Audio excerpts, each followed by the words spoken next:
All right. Ay, yeah. Today we have a new guest. We have Nevin, and we have our typical host, Asif. Welcome today. We get to enjoy a unique perspective on AI and gain a lot of knowledge today and insight.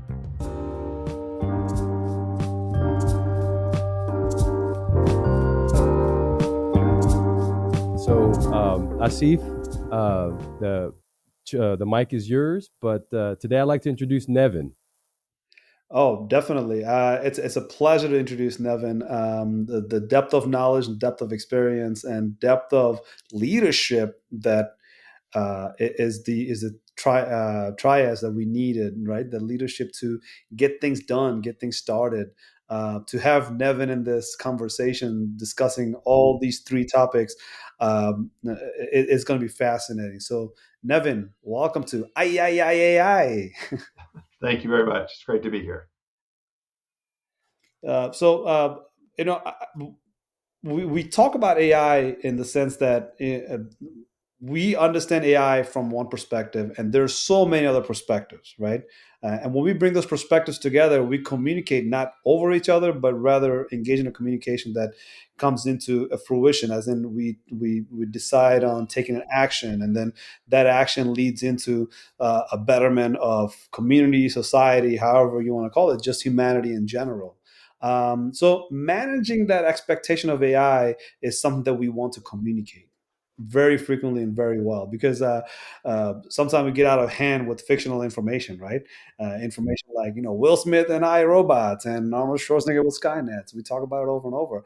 But there's Star Trek on top of that, right? Star Trek gives us those little thought that sparks in our head in childhood, and all of a sudden, next thing we know, as an adult, we're actually experiencing what we saw on Star Trek.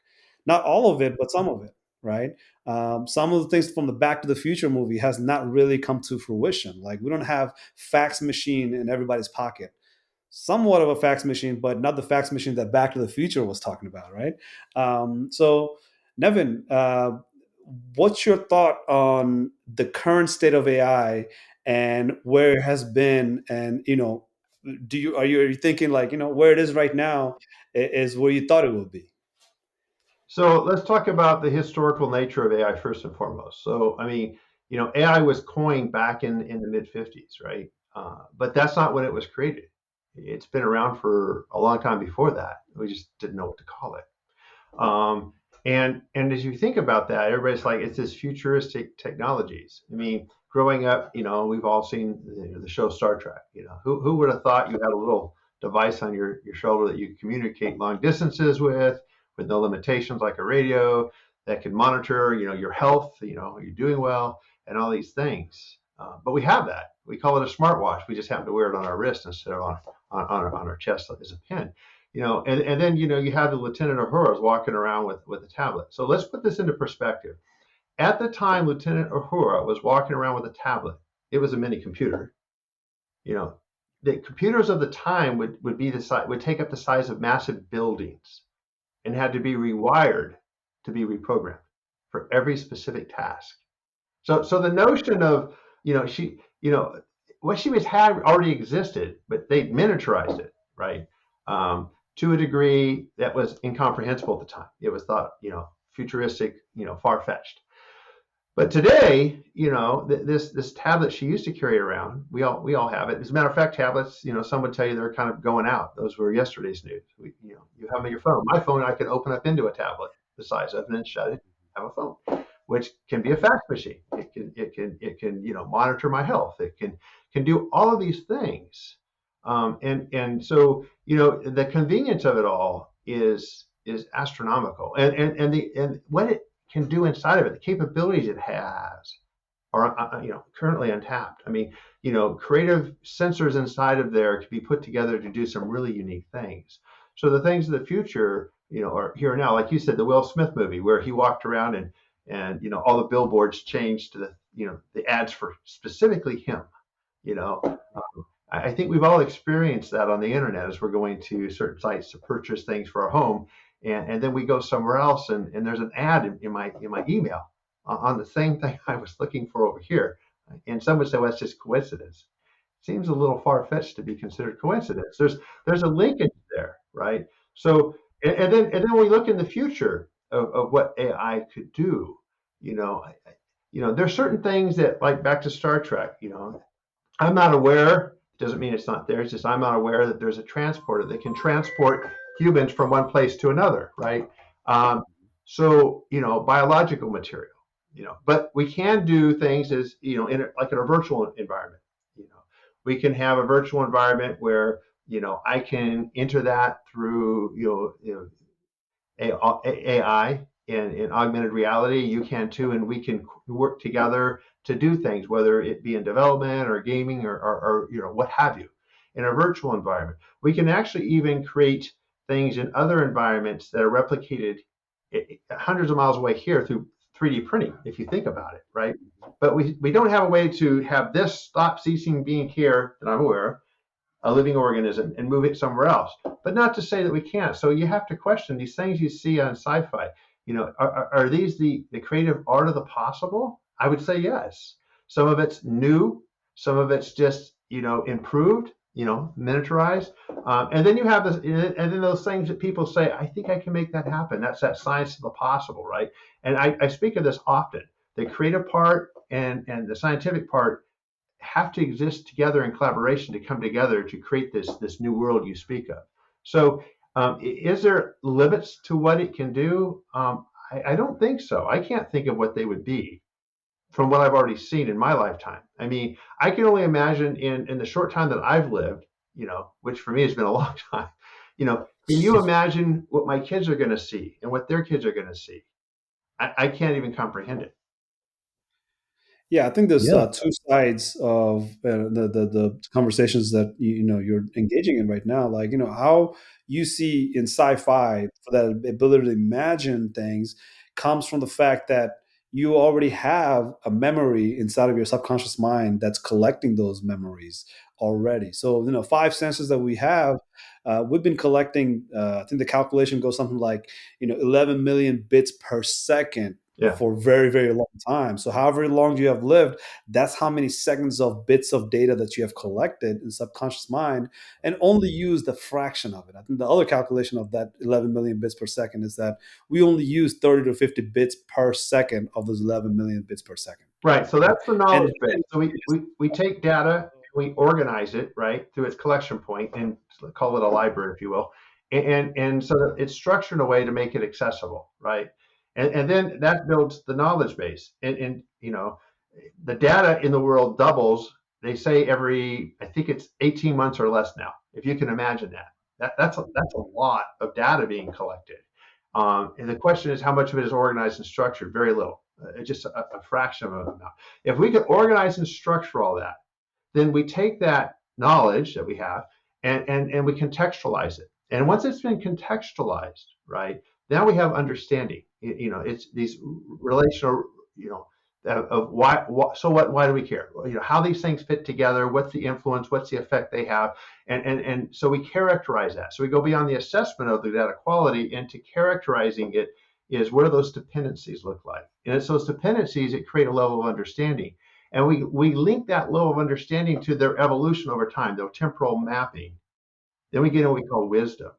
And from that, we can get into genius because we can foresee the future. Churchill said it best: the further back you can look, the further forward you can see. We can foresee the future based on past performance or those frames of reference. But we can't do any of that until we've organized and structured the data, organize data into information and structure that information to a knowledge base that we can correlate or contextualize against. So once we've done that, the accelerated growth capable of that is just mind-boggling. And that's not a factor of how fast is the computer. People think, oh, if I had a faster computer, things would be better. The greatest impact we could make is organizing and structuring this disparate and disassociated, disaggregated data. Think about it like a library. If I had a library and I threw all the books in a pile and like in a warehouse, and I'm searching for what I want, and once I find it and I read it, I throw it back in the pile. If it was at all organized when it came in the room, it's getting more and more disorganized every day. But thank goodness the library came up with this catalog system that that organizes and structures the book so I have access to them, in a way that's useful and helpful. And it also lets me know the more current book, so I could read the previous versions to the current version to see how it's evolving and growing and how societies think about it. Do yourself a favor, get yourself a dictionary from 1950, get one from 1970, get one from 1990, get one from today, and look up the same word. Right. It'll blow your mind. It's like, oh, it'll have the same definition. No, it will not. We have a living language, and it's continually growing and evolving. So I think the word intelligent, right? Like I think the memory question, the structured memory. Farther you can look back, like Churchill would say, farther you can look back within your own memory will indicate how intelligent you are actually.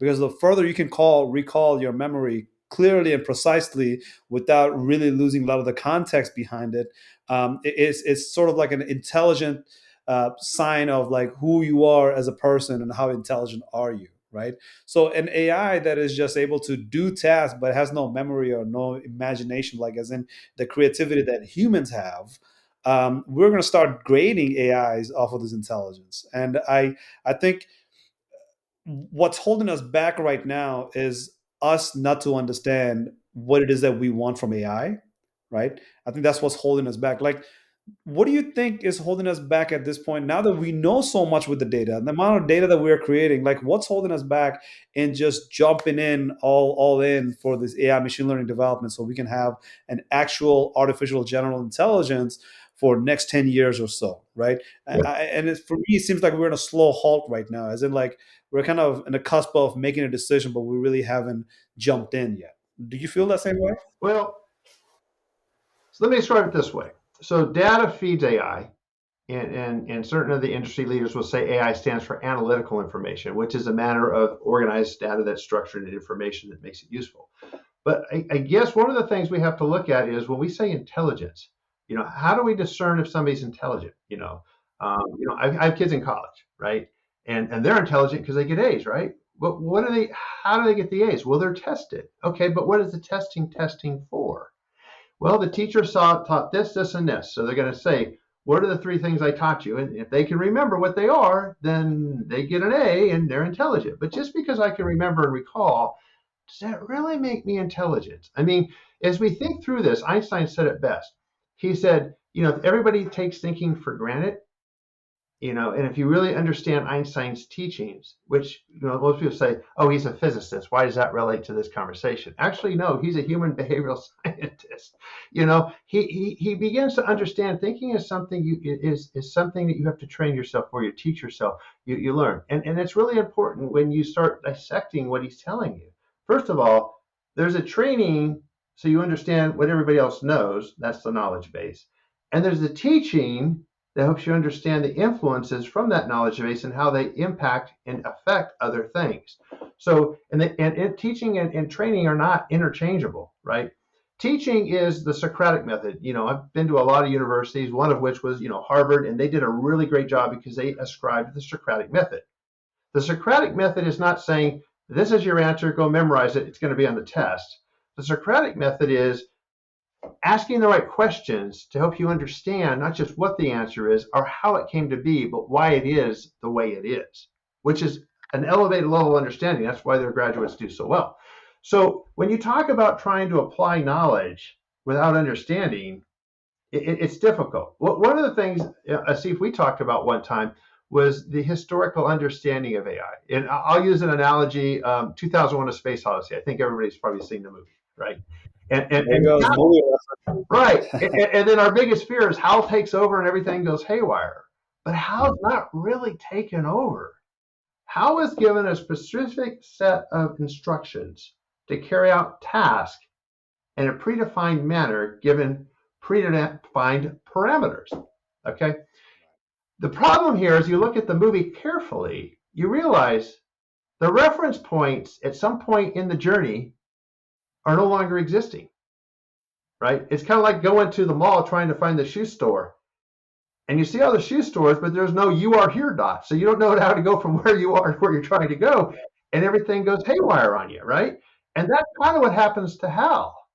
The irony here, there's things about the movie nobody bothers to really dig in and try to understand. I do, you know. How did they come up with the name Hal is an interesting aside. Well, it's just a name. Don't make more out of it than it is. No, it's not just a name. It's one letter before another company's three-letter name. They made this AI system that beat a guy in chess called Watson. We all know them, right? So what's to come after Hal, HIABLM? I built a paper on that, thinking about that. To answer your question, what's the future look like? And after How, you don't have to just rely on pre-ascribed these parameters that if they change, you're out of luck because you lost your you are here dot in the mall. You have this judgment capability, right? Given You no longer know what to do, but how to do it. And then you have this cognitive capability, right? And the neural net to understand the interdependencies of when I do this, it affects other things and what that influence and effect looks like over time. So here, let me kind of put it together here. So you have the H, I, J, judgment, B, C, cognition, and then M, N, neural net. And now we have a human. Human has cognitive abilities. They have judgments based on their frames of reference. And I make decisions given my upbringing. One of the things we talked about before the podcast today was, you have the same situation, but you have different outcomes. The AI must be flawed. No, the AI is not flawed. It acts in accordance with its parameters, its predisposition, and all the things you feed it. For example, as a kid, I love dogs. It's just, just a big dog lover. I see a dog in a room, I run in, pet the dog, throw the ball, play fetch, have a great time with the dog. You might have gotten bitten by a dog when you're a kid. So you see a dog in the room, you're running out, I'm running in. Same dog, same room. Why the difference? Because there's a different frame of reference. So when we talk about teaching, because I really don't like the idea of training AI, we teach it. That's a different thing. And what's AI supposed to do for it? Well, MIT says it has an if then else, supposition in its programming language or its algorithm, and it's supposed to make decisions or come up with answers, right? And then they say, well, machine learning, what's that? Well, machine learning understands what those influence and how they affected things, which is two different things. Machine learning is trying to drive, how this came to be. AI is trying to say, what's the answer? And what I'm trying to get to is, and why is this important? And why is it responding the way it does? So we have Hal lost in the mall because he doesn't know the you're here dot, lost all reference point. It's just been, put a blindfold on him, spin him around, now he's lost. And then we have Watson who can beat chess, but playing a game like Go is really tough. Right? Because you're not using probabilistic deterministics to figure the probability of success. But there's another algorithm that understands what your options and opportunities look like, which is what Go was written on. And now it knows how to win. And what it's literally doing is it's finding what are my options to continue to exist. It might not be my best answer, but it's the greatest option to continue the game. And if you take the probabilistic deterministics of its move, you'll probably find it's the lowest probability of winning, but it wins because it backs into success by understanding its circumstance, which is what I would suggest to us. We're always trying to find out, let's find the right answer. No, let's not try to find the right answer. Let's try to find the right question. And from that, it's more important to learn from my experiences than to always be right. So I don't have a problem being wrong because it's an opportunity to learn. I learn more from my mistakes and my successes. So we actually have the thought process. Places overseas, Oxford University is doing this now. There's a couple of other AI universities over there that were created that are starting to explore this, and the results are just amazing. And they're doing that through things like neural nets to understand what these relational dependencies look like. And when we start doing that, we get beyond just what's the right answer, but more importantly, what's the motive behind the action. In other words, we go from assessing the right answer to characterizing our circumstance.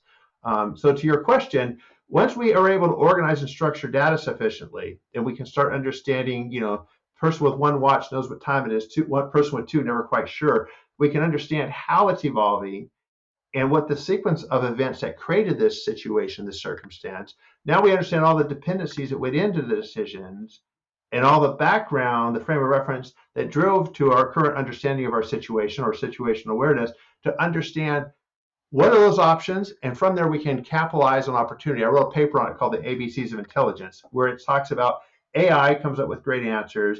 Business intelligence comes up with great options. That's prescriptive modeling. And then cognitive intelligence, right, comes up with great opportunity, and goes from the planning to the programming piece to put it into action. And when you look at it in those three different buckets of, data feeds the A, drives the B to C, but more importantly, the loop. So one thing that I would encourage everybody to learn, most military people know this very well, especially Air Force guys, is John Boyd. He was a fighter pilot, and he knew he wasn't very good. I actually got to meet John early in my career. He was a great man, very humble, really had a lot of respect for me. So I'm not a very good pilot, and I know that, and I know I have a lot to learn. So I put myself in a learning environment. I call it the OODA loop. I observe my situation, accept it for what it is, and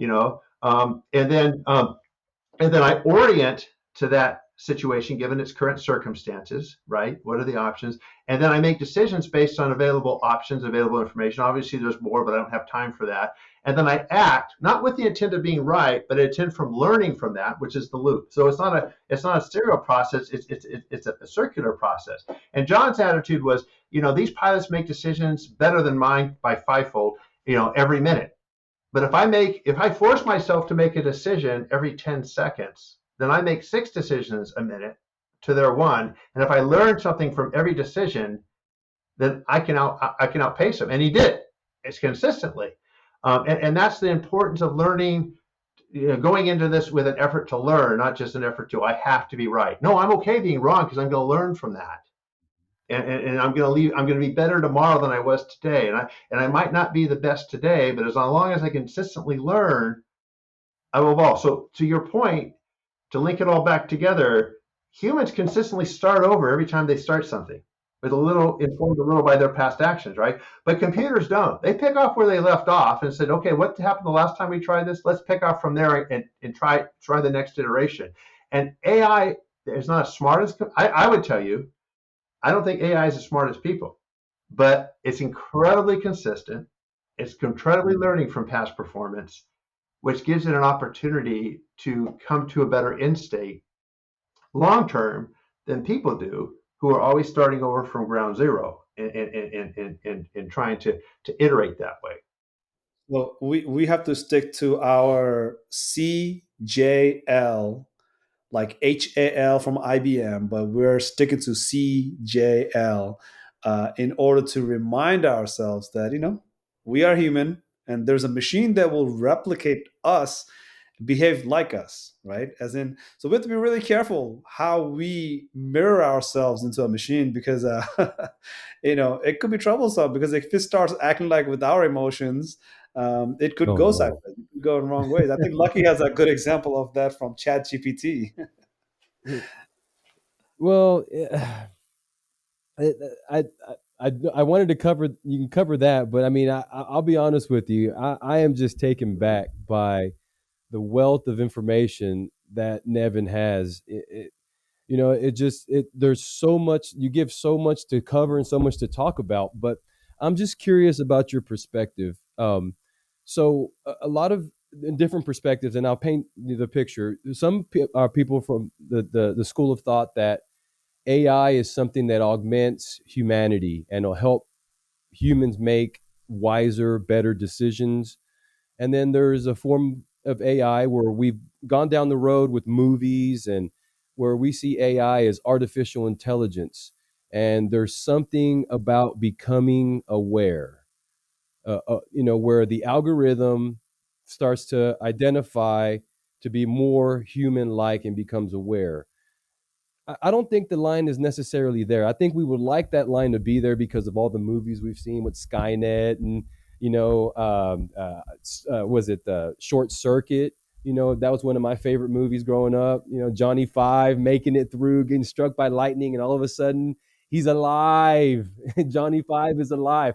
Well, what I see is AI, and you bring up a great point. I never thought about AI not being AI and being something else.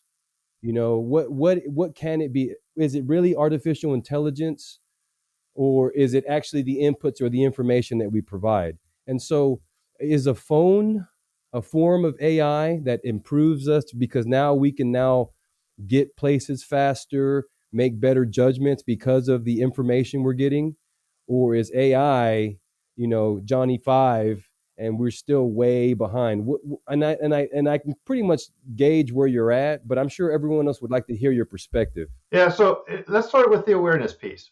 So when autonomous vehicles went out, yeah, I did a lot with autonomous vehicles early on, and I told people this is a driver assisted unit, and they said, well, when does it become AI? Once it's tested. Well, how do you know? I don't. That's why I'm going to go out and test it. If it works as I expect it to, and then it becomes AI. But if it doesn't, then I'm glad I said it's a driver assisted unit, because you didn't jump in the back seat, go to sleep, and wonder why you woke up in a crash. Wait, what? We're not allowed to They've do that. actually tried that. But I think they We're not I allowed think to they do that. died doing that, right? There was an accident where people fell asleep in the back of their car as it was driving them, and they both died. There was a huge thing in There's, news with yeah, so Tesla. so here's the so question that you have to ask yourself. You know, was there a fault with the capability of the car? Well, I think most of us would say yes in some capacity. But what's the problem? So it drives to situational awareness. Okay, is my car safe? Yes, I've had the brakes checked. Your engine runs great. Battery's fully charged. Got seat belts. I'm good to go. Is it safe for me to get to the store? No guarantees. Why is that? Because I'm not the only one on the road, and I don't know that the bridge didn't wash out, or it's about ready to fall, or lightning strikes, or a flood. I don't know. So to your point, to the second part of your question on awareness, you know, are these cars autonomous? And are they aware? At what level of awareness are we talking about? I mean, the day we have cars that say, I'm going to change lanes to the second lane. Why? Because there's a pothole in this lane. How do you know that? Well, because there's a car 3 lanes in front of me that tells me that. Oh, how does it know that? Because it hit the pothole. Well, but so does it have a higher acuity of awareness than I do? Yes. To your phone, we started using on the phone, with directions. I can now choose to get somewhere by cost, distance, or time, whatever my priority is, right? If my priority is time, then I'm probably driving in a carpool lane. It's going to be expensive, but obviously that's not my priority. If distance is my priority, right, then it puts that first, and then of course and time. So and I could sequence the level of my priority, but the AI in the phone, through a multitude of other sensors, all other phones on the road, can indicate to me how fast they're moving, and it can discern what's the best path to meet my specific need or my specific priority, right? And so to answer your question, I would tell you yes, the capability exists, because a level of situation awareness informed by a multitude of sensors to the AI can make far better decisions on what route should I take home in order to meet my personal needs than I can, because I don't know what the freeways are. I don't know if there's a wreck on the 95 on the way home. I just don't know, right? And I don't know what the current cost of the carpool lane, because it changes where I'm at. So I mean, it might have been too expensive yesterday, but today, its cost is negligible and it's going to save me 2 hours. Why wouldn't I do that, right? But again, how do I know that? Well, because the AI can kind of sense all of these things from a multitude of sensors and inform me of that. So I would tell you AI has a level of awareness to the point DARPA did an interesting experience that kind of proved that the capability has elevated awareness to a level of consciousness. Um, look. I'm gonna ask this question, and then I'm gonna process what you said, like, and as you're answering, because wow, like that's that's a great way to answer this questions that we've been asking ourselves. So like there's different perspectives, like I said in the beginning of the episode. It's why we're here, it's why we're in this podcast. So but I gotta ask you this question, because I've had it on back of my head for a while now, to think that when we live through time, right? And my favorite quote about time is that this has been the greatest time, this is the best of time, this is the worst of time, right? We have those paradoxes. It's okay. Paradox is what our brain is made out of, right? So as we live through time, we really don't realize the essence of the time that we're living through. Like just like people that lived through, say, World War II or World War One, they saw time passing and they thought something of that time. Just like we are passing through time right now, we're looking at time. So did we? I mean, look, this is an entertainment question. Like, did we? do we have a breakthrough in AI already, or are we anticipating that breakthrough to happen? Because, like, what's your take on that? Because I always, feel self-conflicted on this. I think we broke through AI a long time ago, right? When we talk about like encryption, right? That breakthrough happened with Alan Turing creating that encryption code so they can do the operation, I think called Stigma, right? Or I forgot the name of that operation where they broke the German codes.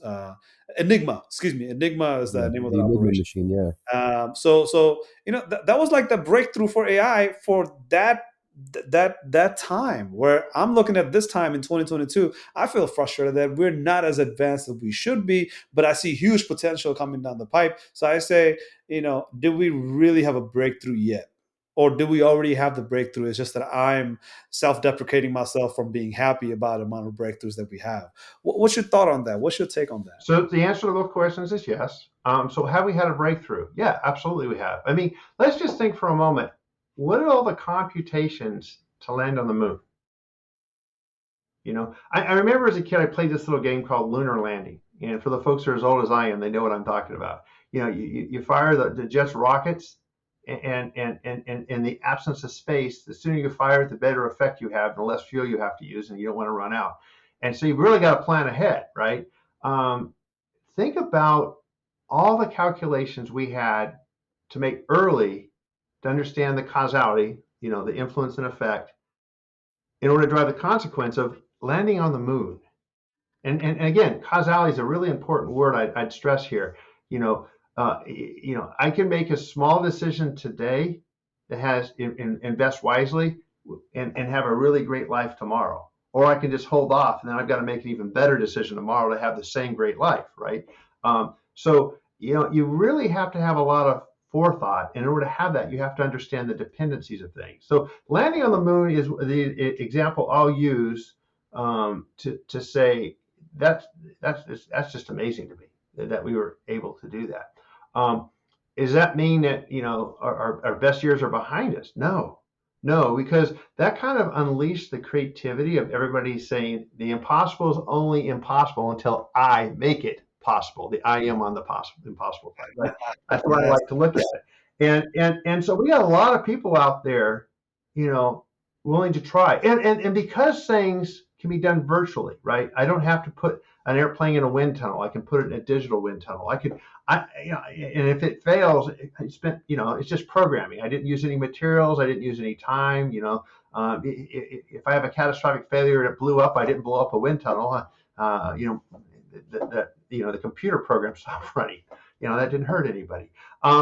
So the risk levels are dropped exponentially. The time levels are compressed. The creativity is sparked. I mean, the things that we're able to do today, it surpasses anything we could even comprehend in days gone past, which lets me think the things we'll be able to do in the future, it just continues to evolve. I mean, if you think about it, and it's just not faster computers, right?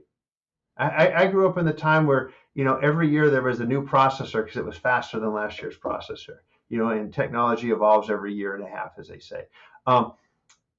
Now there's a point of diminishing return. You can't be 50% faster. You can only be 5-10% faster, and so forth. But the real thing that holds us back isn't, I would tell you, it's not the technology. We're only limited by our own creativity.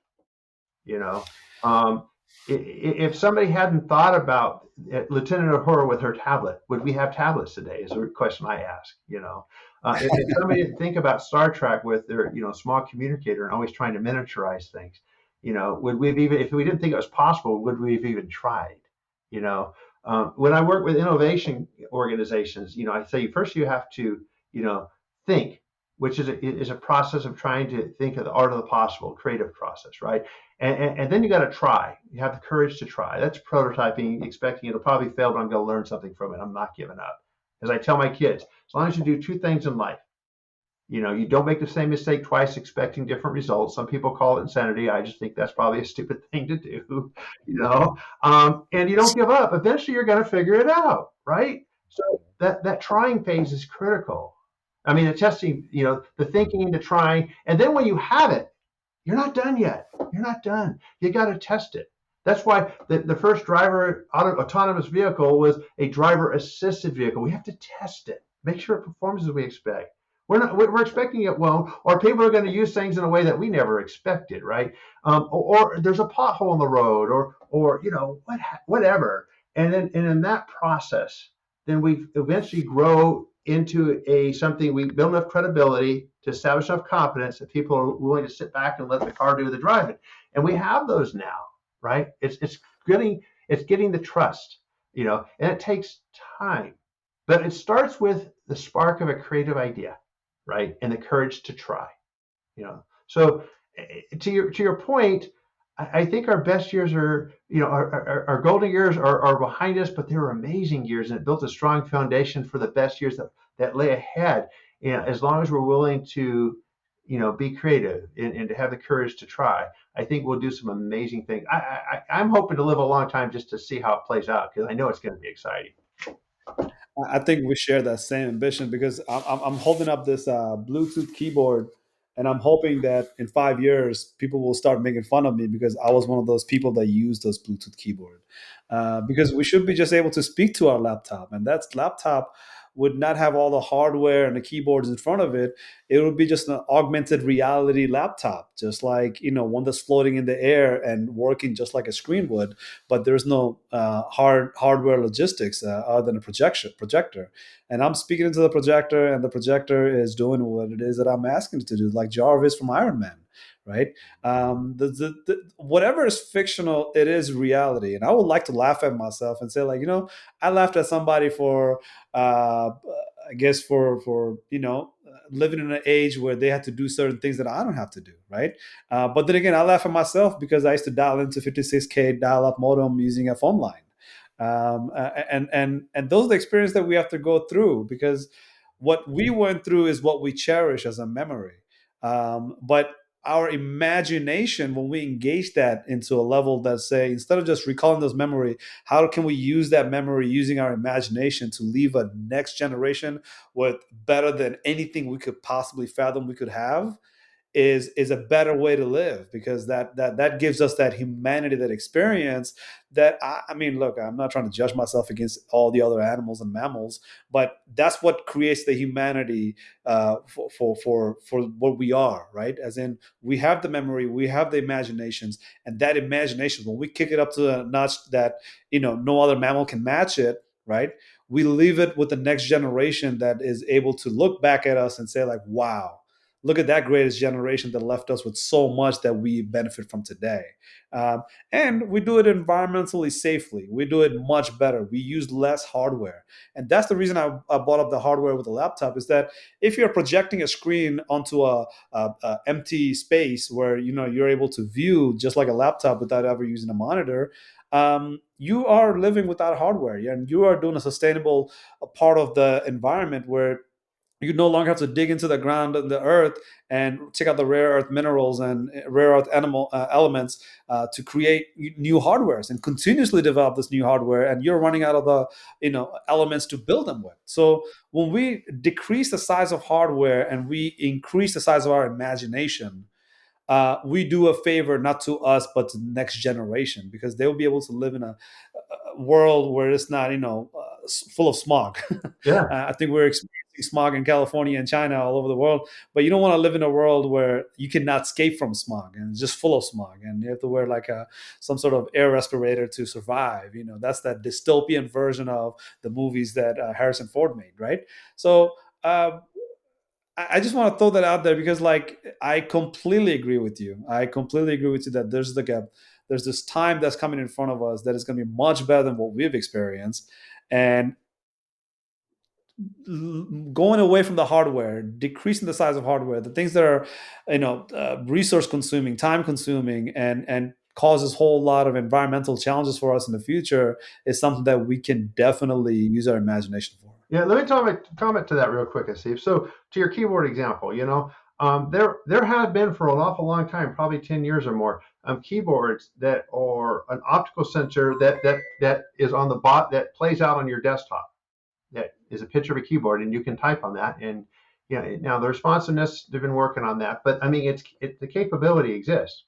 And yeah, I didn't have to use a lot of plastic and fill up a landfill of my keyboard. I didn't have to worry about pouring my coffee on it by mistake. I didn't have to worry about a lot of things, and it also projects on the wall the monitor. But let me give you an example of something that I think it was like 15 or more years ago, probably 20 years ago now. It was a video game, and it was a video game about somebody skiing down a hill. And you might ask yourself, what's the big deal about that? There was no joystick.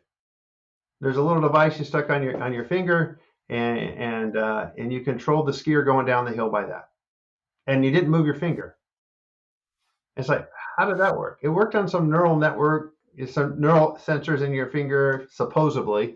And there's other devices that just has an optical that looks at your face and watches you, and you don't move, unlike a lot of video games today, and you're controlling the skier going down the hill.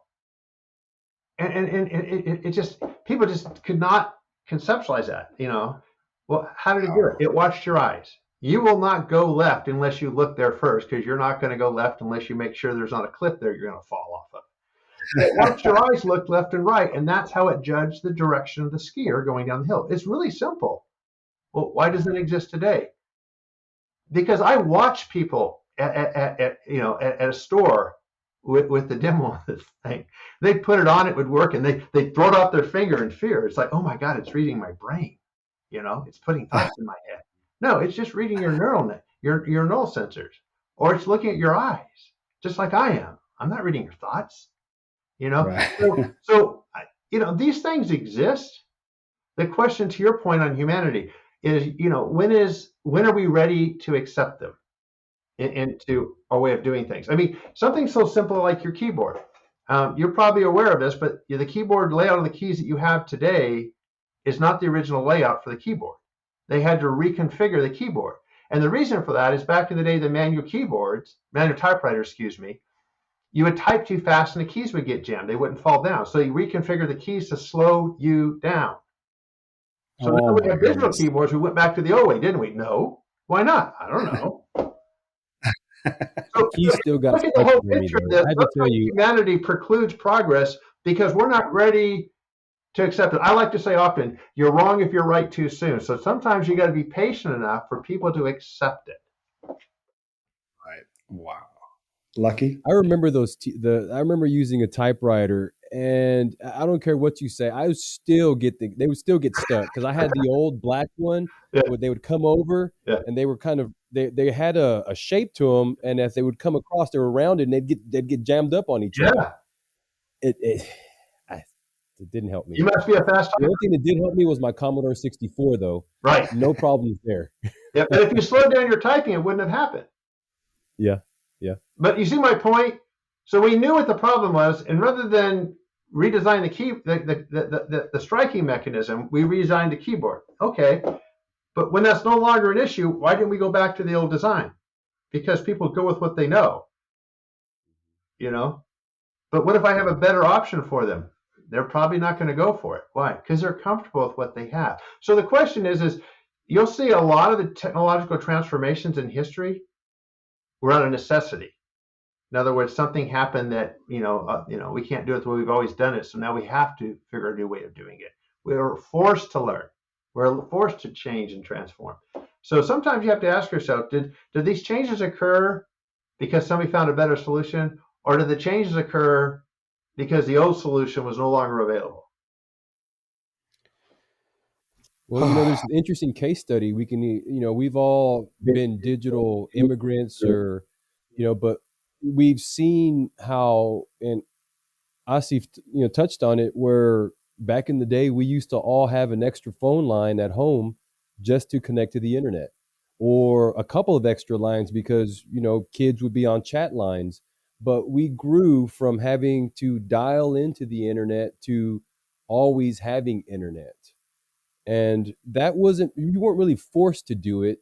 Technology rolled you into it.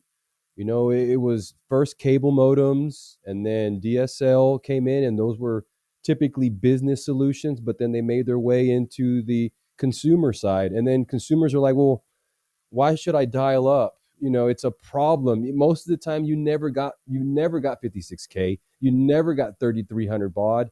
most of the time you were fluctuating and then it would drop. So what drove consumers was a better product.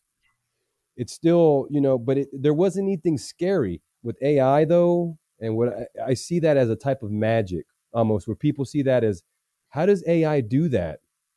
There's some magic, and they're not going to trust it. And you're right about that. It's innate in us.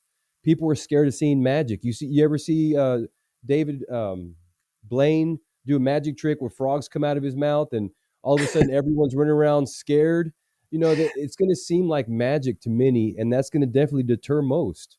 It's going to be the have and the have-nots for a term until technology becomes accepted by all, for what depending on what type of technology. But it's not going to be an easy sell. I can guarantee you that. Bringing in something that just seems like magic. Well, I mean, sometimes we go backwards. I remember growing up that, there was pagers that you would say, hey, call me, I need to talk to you. And then they had these things, they had texting capability. You put limited text in the pager, you could actually text back and forth. And then they had this really amazing thing called a cell phone. I could actually call you and talk to you like we're doing here today. And then my kids, they don't use the phone portion of their phone. They just text me. And it's like, kids, it has a phone portion. You can call me.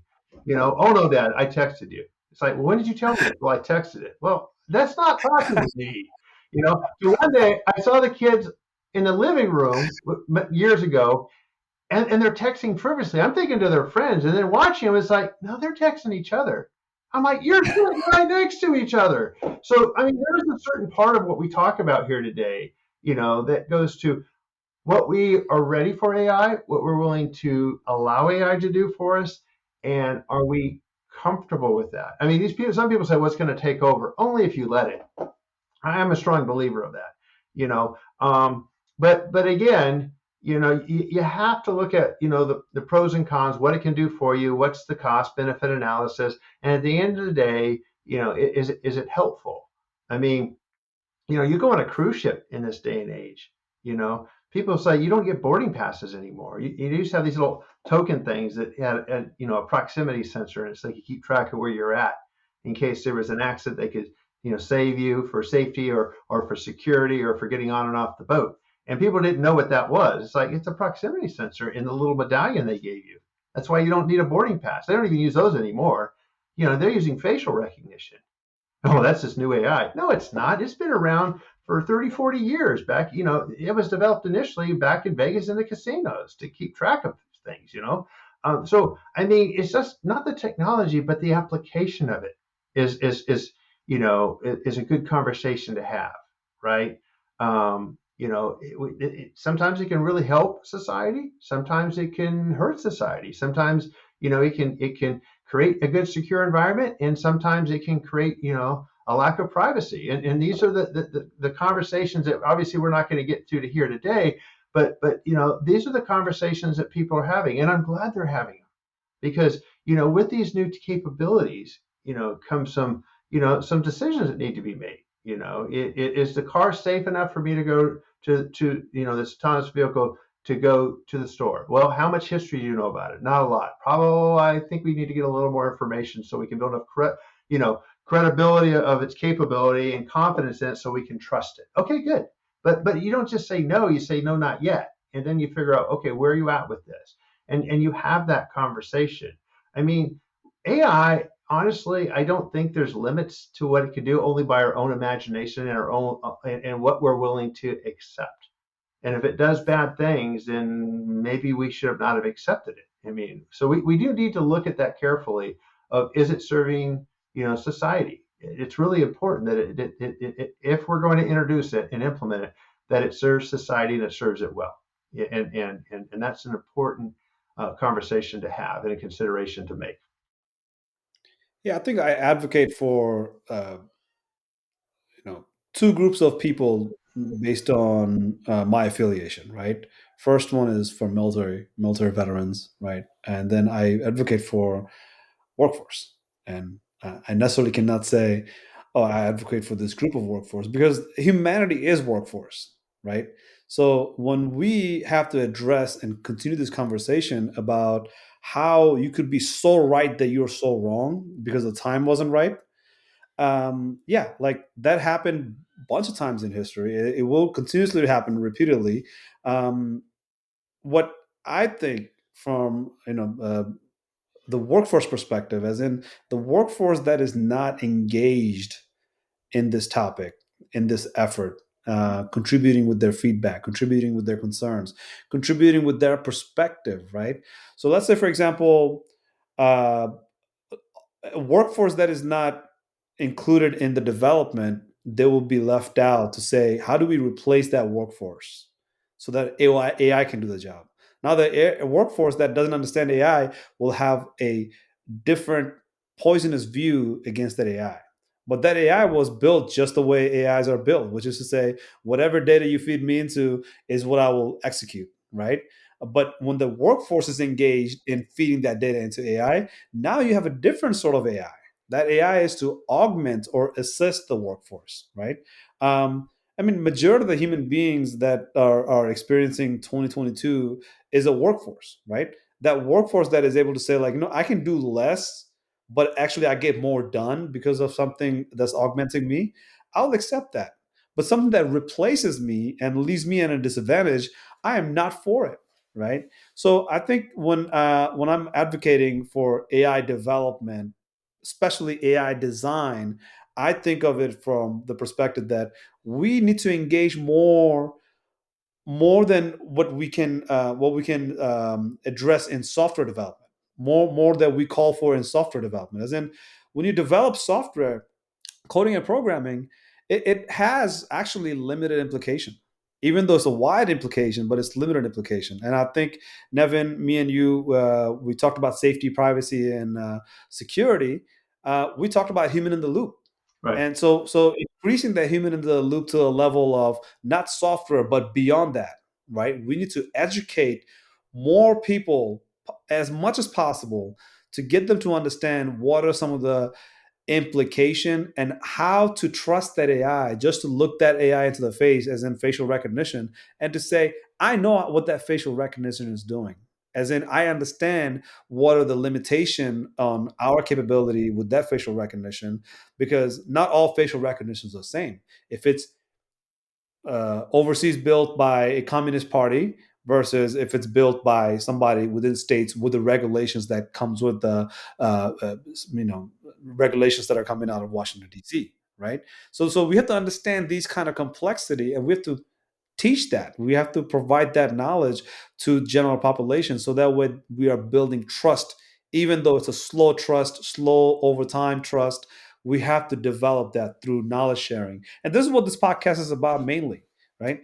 I can talk to you about machine learning and decision science and say the quadrants of true positive and false positive, and how data is able to identify itself, data that learns about itself. That'll be too technical. What we want to do is talk about the things that we've been talking about for the last hour or so. Is that these how do we build those trust, and what are some of the implications in having these trust versus not having this trust, right? Yeah. A workforce that is uh, taking care of its ability to develop this AI for itself will definitely benefit for next 5 years, 10 years, 15, 20, however many years to come, because literally as an adult we are part of the workforce. There is no workforce to say like this workforce and that workforce. Everybody goes to work, even if you're a CEO, or even if you're some sort of say millionaire that got inherited some income, right? You still have to work towards that living, to eat your food, right? That's a work, to keep yourself fed, keep yourself clothed, and keep yourself like an adult in a member of society, right? It's a work. But when we talk about a workforce that is like, the general conventional workforce, which is that, you go for work for 8 hours a day and you do certain tasks and you get paid for it, that workforce really, really need to be knowledgeable on these AI topics, right? Jumping into the cruise ship, I get it. You're going to see AI in so many places. But when it comes to your workplace, that's a different story. And you have to be involved in that workplace AI and have to understand and trust that AI, or at least feed that AI the right information, the right data, so that way it benefits you rather than it goes against you, Yeah, I right? mean, to your Um, point though, you oh, said something about, it's back to the three T's I said. The workforce has to be, the people have to be involved, in thinking about, what I'm ready to accept with AI. You know, and being a part of trying it. Yes, did that meet my needs? And is there more benefits than negatives with it? And then the testing process, is it something that's consistent as performance? One of the mistakes a lot of people make with AI is says, okay, we got this AI that's going to do this. I say, good. So now I don't have to. Right. How consistent is it? What? Consistent. How consistent is it? How reliable is it? Well, it does it, but does it do it 100% of the time? Well, is that important? Yeah, it's really important, because here's the thing. If I'm expecting the AI to fill up my car with gas when it needs it, and I don't have to worry about it anymore, then I never bother to check the fuel gauge. But it only works 10% of the time. But now that I'm depending on it, it's left me stranded out in the middle of nowhere with no gas. That's a problem, right? And so we have to use it more AI in certain areas than others. For example, the cruise ship example. When you're on a cruise ship, it's a lovely experience if you haven't had a chance to do it, but it can be very dangerous. You're out in the middle of the ocean. You fall over the rail, go into sea at night, your chance of survival is pretty slim. You're in an unfamiliar area. There's a lot going on. And they're trying to give you this wonderful experience. So they're using AI to keep you safe. They're using AI to keep you secure. I mean, even with COVID right now, they used AI with a lot of the cruise ships with COVID to say, somebody came down to it, how many other passengers were contacted, and they use their AI in their security surveillance to determine, and they notify you, hey, you had contact with somebody. That's a real benefit. But there's a privacy concern in there too. So you got to look at this whole picture, and it's not an easy conversation to work through. You got to balance it out. So the other point is workforce. The big fear is AI is going to take my job. My attitude is I hope it does.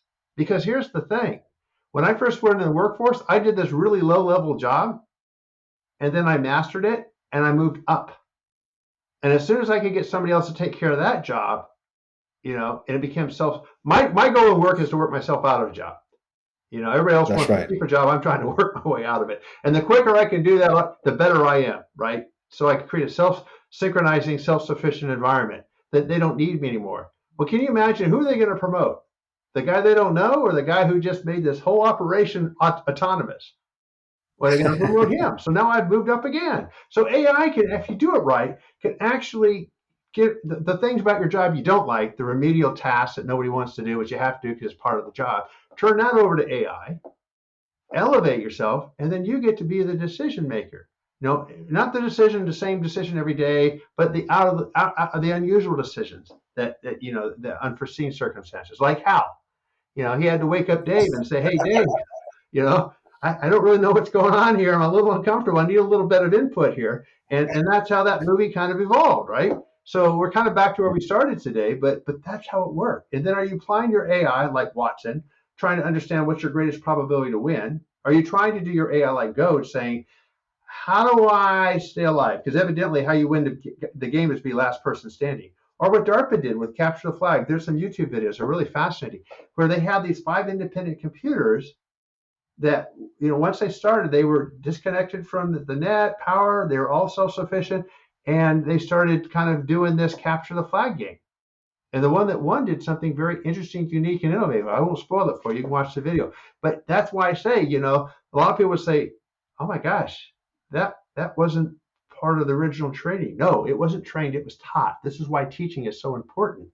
And we have to start trying to train things. We need to start teaching things so they understand what those dependencies are, so they can give us good advice. They can give us good options, so we can select the opportunity that meets our specific need rather than, look at that. So to your point, I'm looking forward to a future where AI has helped me be more aware, make better decisions, because I know all the past performance. I know all the current consequences as we understand them, and all the options, and how do I capitalize on those options to get the opportunities that best meet my need. I mean, my best choice might be, okay, we can do that, but it's going to take 5 years and $1 million. But we could do number 2 choice in 5 minutes for 50 cents. Which do you want? You can only have one today. Well, I'm going for that.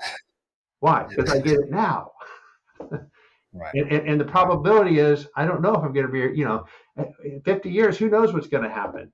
So, and it has the building blocks. So we need to start understanding that what can it do for us, and how can it do that in a way that helps me fulfill my personal goals and aspirations for my family and my future. And we all look at that, we're going to realize that I think we're going to realize we can be better with it than without it.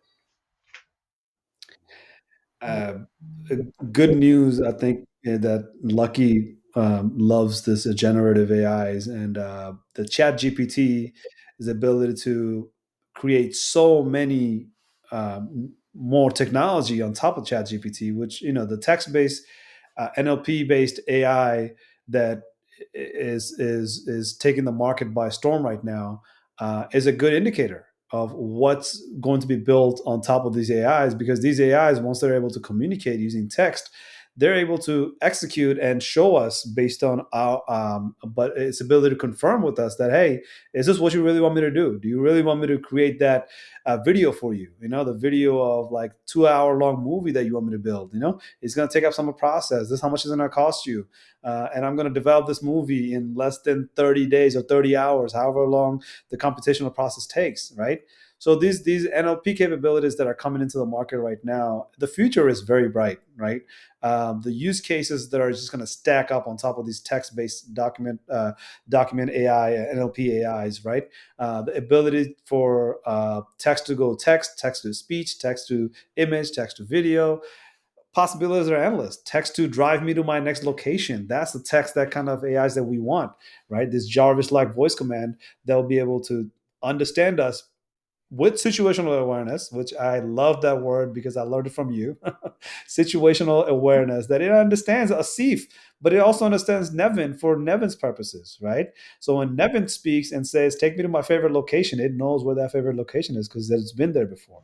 And it's able to drive you there safely and keep you away from the other harmful drivers, by, having those buffer zones that we as human drivers tend not to care that much about. But these AI drivers are actually taking care of us, right? They should be able to protect us. Um, with that, I just want to give a departing thought here, which is that decision making capability, right? There's these AIs. The ultimate visions that we have is to help us create and make better decisions, right? We have data driven decisions now. Next thing you know, that data driven decisions transforms into AI's decision, as in AI's ability to help us with make better decisions, as in every decisions you make, it helps you to make the next decision. So every time you have AI helping you with decisions, you're actually are much more informed. A full frame information that you're getting will help you to keep making more decisions better over time. So the next generations, the hope that I have is that they won't have to go through the bad decisions that I went through as a teenager. Because the thought process in my head had only me to solve the thought process in my head. Whereas in the next generation, they will have the thought process and they'll be able to articulate that thought process to an AI, and AI will be able to actually, come back with a response that will help them to create better decisions as the day goes by. And I'm not talking about a future here. This already exists in China, and Microsoft has built that AI, which has about 150 million subscribers communicating to that AI, for helpful information and decision making. So So really, I'm going to see if I decision making can. is something I'm looking forward to as well, Yeah. worldwide. You know. Let me just throw a thought at you as we close out. So currently, AI does help you make those decisions on what's the best decision, right? And it's doing better all the time. I see a day in the not too distant future where AI, once you've made your decision, it will help you understand how best to implement it. So you go from a tactical requirement, right, to an operational perspective. And I even see Right. a day in the future that AI drives to your purpose, your strategic intent. In other words, at the end of the day, I don't use AI to order an Uber. I say, AI, I've had a long day at work. I just want to go home, watch a movie, and have dinner. And AI will figure out the best way to orchestrate that and make that happen for me. And I walk downstairs. He says, just go downstairs. I got you. There's a car, takes me home. A few minutes later, there's a pizza delivery guy. And then on my screen, all of a sudden the movie starts. And I didn't even know the movie, but it was better than I could have picked because it saw the other movies I watched, right? And made some really good recommendations based on my past movie watching experiences, right? So I think this can all come together. So to your first question, I always try to answer it and leave people with something to think about is Right. what is AI doing for you? How can it make your life better? And why is it important to elevate your quality of life, and drive not just to tactical and operational implications, but get to your strategic purpose. So you can have an improved quality of life. And I think it can help us with that. I don't think it's the end all be all answer for all things, but I think it can actually help benefit us all in some capacity. That's awesome. Lucky? Wow. Nevin, thank you for today, and thank you for your time and providing your unique and I look at as very engaging perspective. I'm going to steal from you now a little bit when it comes to AI, and you said it was analytical information or analytical inputs. Analytical information, and I'm not the one that said that. There's some really top industry people that have always looked at it that way, and I think it's a good way to look at it to better understand what we're talking about. I agree 1,000,000,000%. That just makes, to me, it drives the clarity from what it actually is to the fictitious thing that we've made it. Yeah. And so I want to thank you for today, and everyone listening. We truly enjoyed your perspective. Thank you for joining us today. Well, thank you very much. Really appreciate the time. And with that, we say AyAyAyAi. AyAyAyAi. Thank you, Nevin. All right. Thank you so much.